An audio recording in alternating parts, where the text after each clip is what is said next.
আসসালামু আলাইকুম। আশা করি তোমরা ভালো আছো। তোমাদের দোয়া আল্লাহর রহমতে আমরাও ভালো আছি। আজকে একটা নিউ ব্লগ শুরু করলাম। আপুরা এই যে দেখো তোমাদের ভাইয়া এই যে আমাদের গাছ থেকে বেগুন নিয়ে আসলো।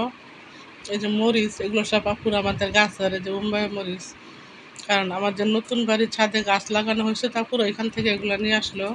আর সবজি নিয়ে আসলো কচু শাক, সাজনা, তারপরে লতি এগুলো নিয়ে আসলো, লেবু, লাউ। এত কিছু কি রান্না করা যায় পুরো বলো? আজকে শুধু রান্না করবো সাজনা দিয়ে ডাউল আর মনে করে লাউর তরকারি, কচু শাক।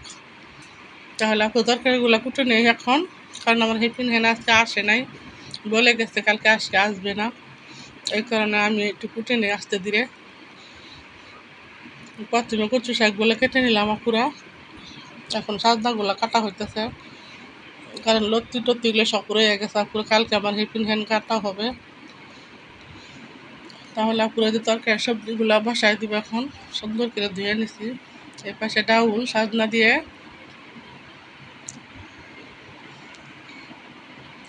কারণ এখন তো নতুন বের হয়েছে আপুরে, সাজনাগুলো মোটা হয় নাই, চিকন চিকন। তোমার ভাইয়া বলতেছে আমার জন্য একটু ডাউল রান্না করো সাজনা দিয়ে। আর এই পাশে মনে করে যে কচু শাকটা পুরো বসাই দেয়। কচু শাক পুরো আমার খুব পছন্দের শাক এগুলা, কারণ সব কচু শাক যেভাবে রান্না করা পুরো ওইভাবে ভালো লাগে। ইলিশ মাছ দিয়ে, চিংড়ি মাছ দিয়ে, চাপা শুটকি দিয়ে, এমনি সাদা। আজকে আপু সাদাই রান্না করবো, অল্প শাক তো, কারণ কচু শাকে বেশি রসুন দিতে হয়।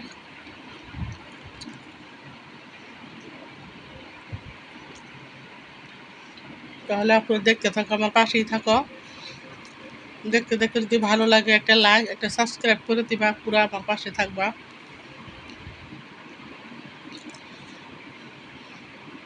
কারণ অপর ফ্যানের শব্দ হয়তো হতে পারে, কারণ ফ্যান ছাড়া তো গরমের দিনে পুরা নামাজ টামাজ সারলাম এখন। প্রতিদিন তো আপুরা নামাজের আগে কথা বলি, ভিডিওটা বানাই। আজকে নামাজ টামাজ সেরে তারপরে যে বানাইতে বসলাম। কচু শাক কার কার পছন্দ, কে কে খেতে ভালোবাসো? কচু শাকগুলো সুন্দর করে ধুয়ে নিছি।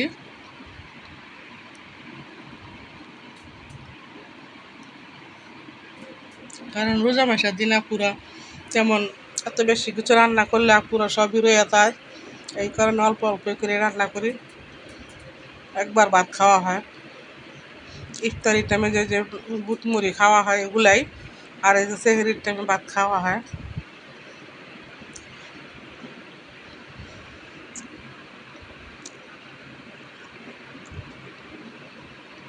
আর এই যে দেখো আমার ননাসের বাসায় আছে, ইফতারি দিব, ওই যে ফল নিয়ে আসলাম।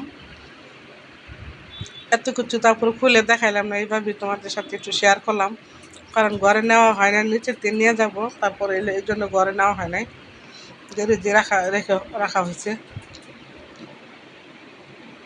আর লাউ দিয়ে চিংড়ি মাছ রান্না করবো না করবো না, তারপর পুরো 3 পদ, লাউ দিয়ে চিংড়ি মাছ, তারপরে সাজনা দিয়ে ডাউল, কচু শাক।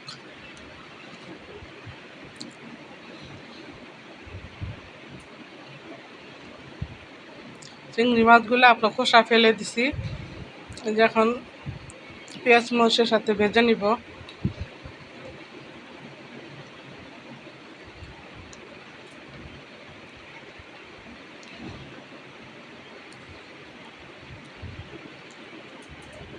কারণ লাউয়ের সামনে তা পুরো বেশি বেশি হলুদ মরিচ খাটে না, কারণ ঝালও ভালো লাগে না।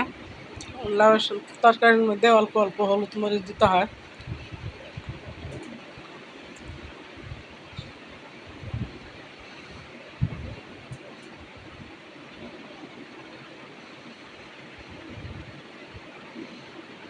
কতটুকু দেওয়া হইলো পুরো দেখছে, অল্প অল্প করে দিয়ে দিলাম।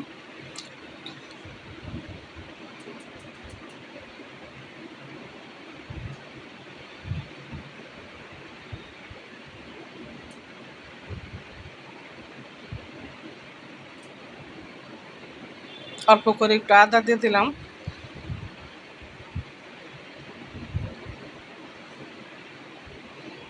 কষানোর জন্য পানি দিয়ে দিলাম অল্প করে। এই যে আমার লাউর তরকারিটা হয়ে গেছে পুরো একদম কচি লাউটা, চিংড়ি মাছ দিয়ে রান্না করছি।